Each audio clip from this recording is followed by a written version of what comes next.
know Professor Eduardo de Souza. And when I first read this book, I just thought, you know, he's the salt of Goa. I just read something about him. And this book is a compendium of history, and there are a lot of things which like Harold, who was the original owner, then right throughout of these history of churches, history of this. Then there are stories about all these old wives' tales, you know, in Goa, that you have, you know, ghost stories and a lot of interesting things, including his own writings, which you can read and laugh about. So I just give you a short snippet of him. His name is Eduardo Jose Alberto Magno de Souza. He was born in Aldona on November 15, 1909. And his parents sent him to St. Joseph High School, Arpora. I'm just cutting it short, so that thereafter he returns to Panjim and completed his first year of Lyceum course, Curso General do Liceios, along with the first year of Escola Normal. His parents wanted to send him to Portugal to study law. He did his last 2 years of Lyceum in literature, and later they were afraid to send him to Portugal, he being the only son. So he continued his studies in Goa. At the same time that he was attending classes at medical school, where he passed the disciplines in anatomy part 1 and 2 and physiology and histology. Right through, you will find that he is a very learned person, and he's been all over Goa. So you get stories from all over Goa. He started his career as a primary teacher in Arambol in 1935. Secured a diploma in Marathi in 1916. Then he married Lydia from Piedad. From there, in 1939, he started attending a pharmacy course. And he secured a diploma in pharmacy in 1945, followed with a degree course. Then there was a vacancy in Lyceum to teach cosmography and general geography in Lyceum. So he applied, and he was appointed as a professor there. Then he was also a freedom fighter, it appears, because he was accused by his sister under suspicion for nationalistic activities, and was imprisoned in the Aguada fort from 26 January to 19 December. While in jail, because of his fluency in Portuguese and English, he was appointed censor of incoming and outgoing mail. He is a popular writer in Portuguese, English, Konkani, and his contributions have appeared in Goa, Portugal, and Brazil. Goans can also listen to him on All India Radio when he was alive. Besides, he has written 15 books, including one in Devanagari script. Now I tell you about this book, From Goa With Love. And you can see now, you know, there's a python that he had all sorts of things in his house. Animals. He himself has passed away, eh? He himself has passed Has the away. book been just recently published? No, it's been published some time back, and nobody knows about it. That's why I thought I'd bring it up here. And I find it is a very rich source of Goa, basically, any grassroots romance. So just see the stories, say, as old, like a film, full of poetry, lilting music, romance, love, mirth, and goodness. Here is Goa at its resplendent best. Goa law, history, simple life, simple folks. You get the feel of real Goa before arrival of polluting industries, corruption, crowding, and crime, which we are all concerned about today. So there's a quotation from George Menezes about him.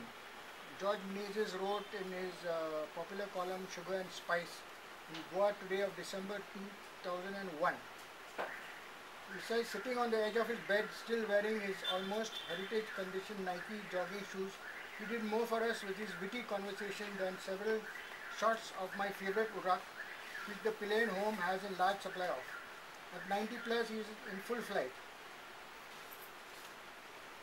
So that is regarding now about his stories. I'll give you a short snippet from, it says, River Pa. Most villages in Bardes Taluka were known for their special products or privileges.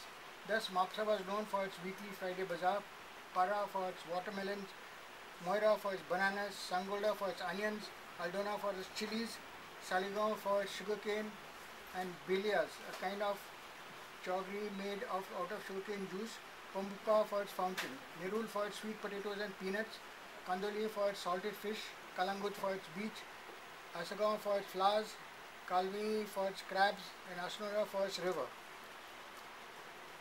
So he says, I came to Pilerne with my pregnant wife in 1943. Here she delivered her first baby boy. When the crazy villagers of Pilerne came to know that I was the only person among them of a different caste, harassment started. With concocted stories, they took me to court 3 times. First I had a shot. First they said I had shot and wounded a bull, which I hadn't.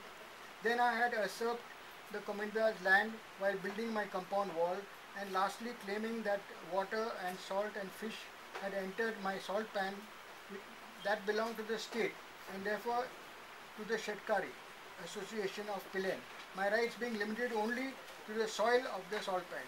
Fortunately, all of them lost their cases. My background has been a medley. I was born in the house of my mother in Aldona, was brought up in the house of my father in Asnora, and now I am living in Pilerne, though a Gaunkar of Saligaon. Then this is another sort of thing. One of the first Hindus converted to Christianity in Pilerne in the 16th century was Margana Sanai or Bao Sanai. Margana was baptized and given the name of Pero Ribeiro and offered the stables of the horses of Adil Khan to stay in Pilerne. He was also given the property of Patemba. The uncle was baptized and given the surname of Cunha and a property in Arpora. He is the ascendant of the late Antonio Maria da Cunha, founder and editor of the former Portuguese daily Herald. Yes, sir. So then here's the thing he has written about all the churches of Goa. And I just take one church, St. Francis of Assisi Church in Kolwale. The Franciscan fathers built the church in 1591. It was built in 1678. Soon after it was rebuilt. It was partly destroyed by the invaders headed by Sambhaji and restored in 1683. It was finally reconstructed in 1713. It has 4 altars. In the main altar are wounds of St. Francis of Assisi, and in the other altars we find Our Lady of Rosary, St. Anthony, and Sacred Heart of Jesus and Mary. The feast of the patron St. Francis Assisi is celebrated on September 17th, preceded by novenas. Another important feast celebrated preceded by novenas and salves is of Our Lady of Rosary on the first Sunday of May. And here all the churches is given like this, churches of Goa, small snippets. And just to show his humor, there is one story here. Where is that one?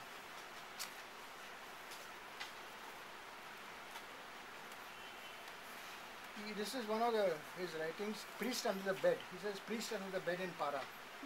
An elderly doctor took a young partner and both of them went, partner is assistant doctor, and went every evening on their daily visits. One day the senior doctor told his young partner to observe his procedure which he may care to adopt, and they both set off. The first visit was to a rather plump lady who was reclining in bed. After introducing his new partner, the old doctor took the patient's pulse. While taking the temperature, he dropped the thermometer and he retrieved it from under the bed where it had fallen. After giving some instructions, he told the patient not to eat too many chocolates if she wanted to have a quick recovery. The patient blushed and they went away for the next visit. When they were outside the house, the young doctor asked how his partner had come to know that she was eating chocolates. The senior replied that he saw the chocolate wrappings under the bed while picking up the thermometer. At the next visit, a beautiful, elegant teenager was sitting in bed in readiness for their visit. The senior told the junior to examine her. The doctor took her pulse and after taking the temperature, dropped the thermometer on the carpet. After writing the prescription and giving some instruction, he told her that for a quick recovery, she must avoid getting too much connected with priests. On their way home, the senior asked the junior why he had given the patient their advice. Junior told him that while retrieving the thermometer that had fallen and gone under the bed, he saw a priest quietly crouch under the bed.